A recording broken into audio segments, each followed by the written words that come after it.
Já consideramos, nesta série do livro de Gênesis, a origem do universo. Agora vamos tratar da origem da família. Está escrito em Gênesis 1, 26 e 27, que Deus criou o homem à sua imagem, à sua semelhança, e criou-os homem e mulher. E deu a eles 3 mandatos: o mandato cultural, dando a eles a liderança sobre as aves dos céus, sobre os peixes do mar e sobre os animais da terra, e deu-lhes também a responsabilidade de serem gestores da criação. Deus deu a eles também um mandato social, de se multiplicarem, e eles deveriam então povoar a terra. E finalmente Deus lhes dá um mandato espiritual, porque eles foram criados para um relacionamento pessoal com Deus. É digno de nota que Deus criou homem e mulher à sua imagem e à sua semelhança, de tal forma que não há superioridade de gênero. O masculino e o feminino são tão imagem de Deus como um e outro, ou seja, o homem não é mais imagem e semelhança de Deus do que a mulher, nem a mulher é mais imagem e semelhança de Deus do que o homem. Embora tenham papéis diferentes, embora tenham responsabilidades distintas no contexto da família, eles não têm diferença de dignidade, tanto na criação quanto na redenção. Ambos foram criados à imagem e semelhança de Deus e ambos são salvos da mesma maneira, pela graça do nosso Senhor Jesus Cristo. O Deus que criou todas as coisas, criou o homem e criou a mulher, colocando-os num lugar perfeito, foi quem também, antes desse fato, instituiu o matrimônio. Porque está escrito em Gênesis 2, versículo 18, que Deus disse: não é bom que o homem esteja só. Então, a solidão, embora tenha seu valor em determinados momentos da vida, não é o propósito permanente de Deus para o ser humano. Então, Deus institui o casamento. E ao instituir o casamento, Deus diz: não é bom que o homem esteja só, far-lhe-ei uma auxiliadora que lhe seja idônea. Esse termo é muito importante, porque aqui já está estabelecido o papel fundamental da mulher na vida do seu marido.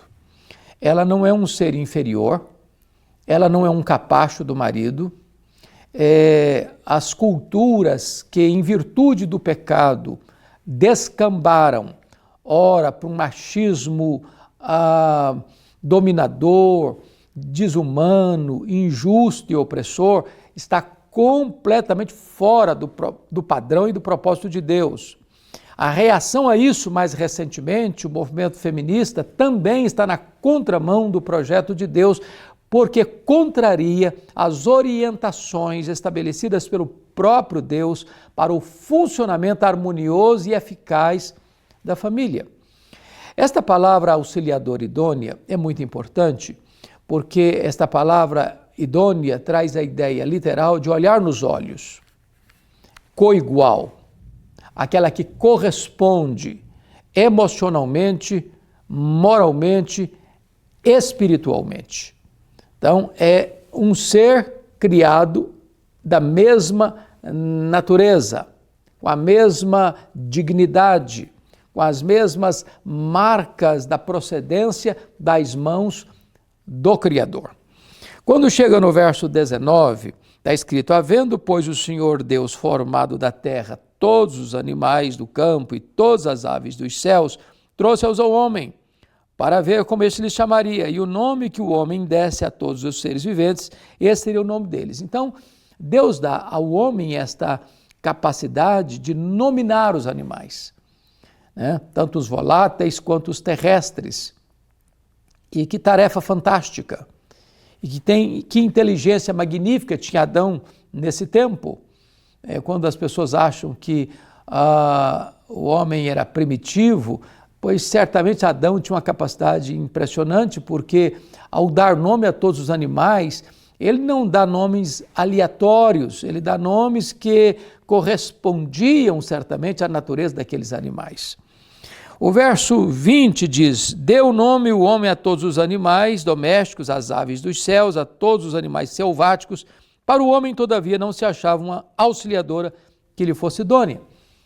Quando Deus diz não é bom que o homem esteja só, é porque, embora os animais estivessem a serviço do homem e embora o homem tivesse ascendência sobre os animais, porque todos estavam debaixo do seu comando e da sua autoridade, Adão não encontra sequer um animal capaz de corresponder com ele, olhar nos olhos, atendê-lo emocional e fisicamente.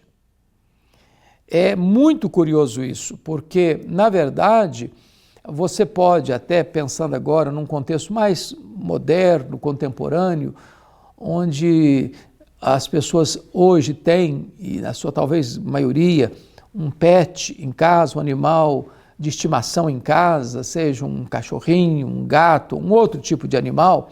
Muitas pessoas desenvolvem com os animais uma relação quase que pessoal, como se o humano fosse esse animal. Embora devamos cuidar dos animais e ter o máximo de zelo por eles, e isso é inclusive orientação bíblica, um animal nunca vai substituir um ser humano. O homem não tem condições de conviver com os animais, por mais próximos e amados que esses animais sejam, uma relação inteligente de correspondência físico-emocional, como Deus estabeleceu aqui na sua palavra. Então, chegamos ao verso 21, está escrito: então o Senhor Deus fez cair pesado sono sobre o homem, e este adormeceu, tomou uma das suas costelas e fechou o lugar com carne. Aqui está um ponto muito importante, que dentro dessa instituição da família, não só foi Deus quem diagnosticou a necessidade do casamento, mas foi Deus quem providenciou um cônjuge para Adão. E é também importante dizer que Adão, nesse processo, estava até passivo, porque Deus o fez adormecer num pesado sono, como se fosse uma espécie de anestesia geral. E note você que Deus tomou uma das costelas do homem e fechou o lugar com carne. Isso significa, nas palavras do famoso pai da igreja Aurélio Agostinho, que Deus não tirou a mulher da cabeça do homem para comandá-lo. Deus não tirou a mulher dos pés do homem para ser por ele comandada. Deus tirou a mulher da costela do homem, do lado dele, bem debaixo do seu braço para ser amparada por ele, bem perto do coração para ser o centro dos seus afetos. Então veja você que aqui Deus já está mostrando o que significaria uma auxiliadora idônea. A mulher está do lado do homem, é coigual ao homem. A mulher tem os mesmos privilégios do homem. A mulher tem a mesma dignidade do homem. A mulher deva receber o afeto do homem. A mulher deva ser amparada pelo homem. Este é o projeto de Deus na instituição do casamento. Agora vejamos o verso 22. E a costela que o Senhor Deus tomara ao homem, transformou-a numa mulher e lhe a trouxe. Quando Deus vai criar o homem, Deus cria-o do pó da terra. Sopra em suas narinas o fôlego da vida e ele passou a ser alma vivente. Quando Deus vai criar a mulher, Deus já pega uma espécie de matéria-prima mais avançada e melhorada e faz a mulher da costela do homem. De tal forma que a mulher procede do homem, o homem agora procede da mulher e Deus cria desta forma uma espécie de interdependência um do outro. O verso de número 23 é uma poesia romântica, porque está escrito: e disse o homem, esta afinal é osso dos meus ossos e carne da minha carne, por isso se chamará varoa, porquanto o varão foi tomada. Veja você que Deus apresenta a Adão a sua mulher, como um pai entrando com a sua filha na cerimônia de núpcias para entregá-la para o seu noivo. É Deus quem entra na passarela da vida, no corredor da vida, no templo cósmico, representado por aquele cenário encantador e edênico, o Jardim do Éden, com a mulher mais bonita do universo. É bem verdade que, embora fosse ela Miss Universo, só tinha ela. Mas imagine você uma mulher tirada das mãos do próprio Criador, cinzelada pelo próprio Criador. Quando Adão, que já tinha nominado todos os animais e não encontrado nenhum que pudesse corresponder-se com ele, viu aquela belíssima mulher, ele exclama, num ato de exultação emocional, esta sim, afinal, é carne da minha carne, osso dos meus ossos. Por isso chamar-se-á varoa, porquanto do varão foi tomado. Está aqui a poesia do casamento. Está aqui a exultação do amor romântico. Está aqui o encantamento dos olhos ao ver a beleza daquela mulher que Deus trouxera a partir da costela de Adão. Quando agora ambos pertencem um ao outro, estão inalienavelmente ligados um ao outro. E as Escrituras, trabalhando a questão teológica deste fato, vai dizer que a mulher está ligada ao seu marido enquanto ele viver, ou seja, o propósito do casamento é a indissolubilidade. Quando o casamento se desfaz por crises, por mágoas, por brigas, por contendas, por ciúmes, por infidelidade, tudo isso é consequência do pecado, mas não do projeto de Deus. E ainda prosseguindo, no verso 24 está escrito: por isso deixa o homem, pai e mãe, se une à sua mulher, tornando-se os dois uma só carne. Deus agora vai estabelecer quais são os parâmetros, os pilares desta instituição chamada casamento. E a primeira coisa que Deus estabelece nesse verso é que o casamento é heterossexual. Deus criou o homem e Deus criou a mulher, à sua imagem e à sua semelhança. Deus criou um masculino e Deus criou um feminino. Deus criou um macho e Deus criou uma fêmea. E Deus estabeleceu que esta relação é, por isso deixa o homem, seu pai e sua mãe e se une à sua mulher, de tal maneira que o casamento, no ideário divino, o casamento dentro dos padrões estabelecidos pelo próprio Deus, exarado em sua palavra, é um casamento heterossexual. É bem verdade que com a chegada do pecado e com a corrupção do gênero humano, com os desvios do coração humano, o homem foi tentando anular a palavra de Deus e criar alternativas para si mesmo. Certamente essas alternativas que o homem foi criando para si mesmo, na contramão do projeto de Deus, não têm, certamente, o aval de Deus, a aprovação de Deus. Então hoje nós vemos com muita frequência, mundo afora, a questão das leis tendo necessidade quase pela pressão da sociedade, se adequarem a esses desejos do coração do homem, de um homem se juntar a outro homem, de uma mulher se juntar a outra mulher. Porém, este casamento, entre aspas, homoafetivo, não pode cumprir o propósito divino da procriação, por exemplo. Não pode, porque um homem com homem não pode gerar, uma mulher com outra mulher não pode gerar. Nesse casamento não terá filhos biológicos. Então a raça humana estaria com risco de extinção se todos os casamentos, por exemplo, caminhassem para essa direção.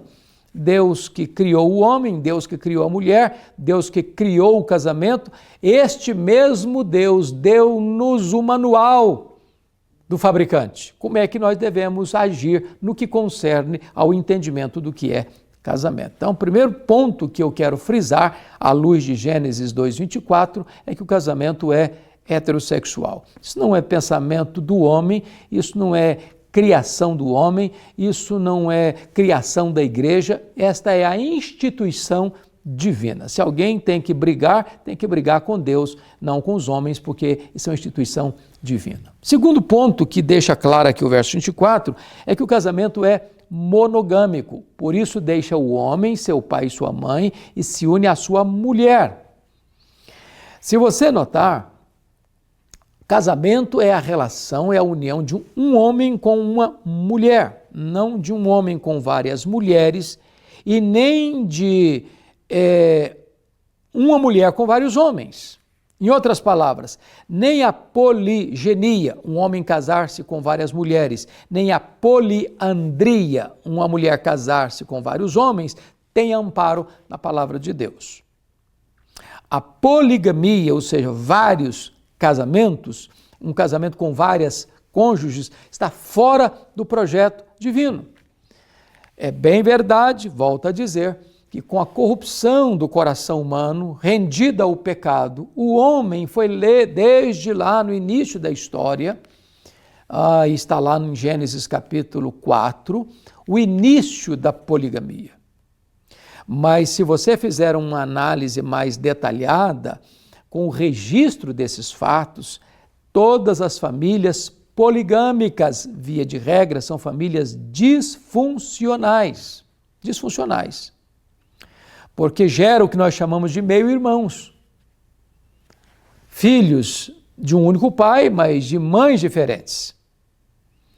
Então isso está fora do padrão de Deus, fora do projeto de Deus.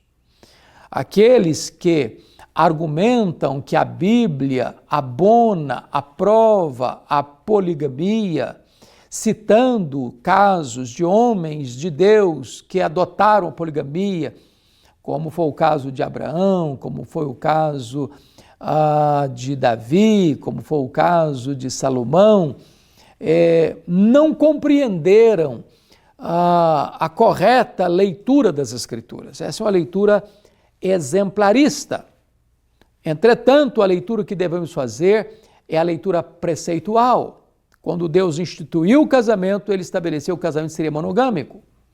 Quando Deus vai dar a lei moral com os 10 mandamentos, está escrito lá no 10º mandamento, não cobiçarás a mulher do teu próximo. Dentro de uma cultura poligâmica, Deus estabelece que o padrão dele é a monogamia.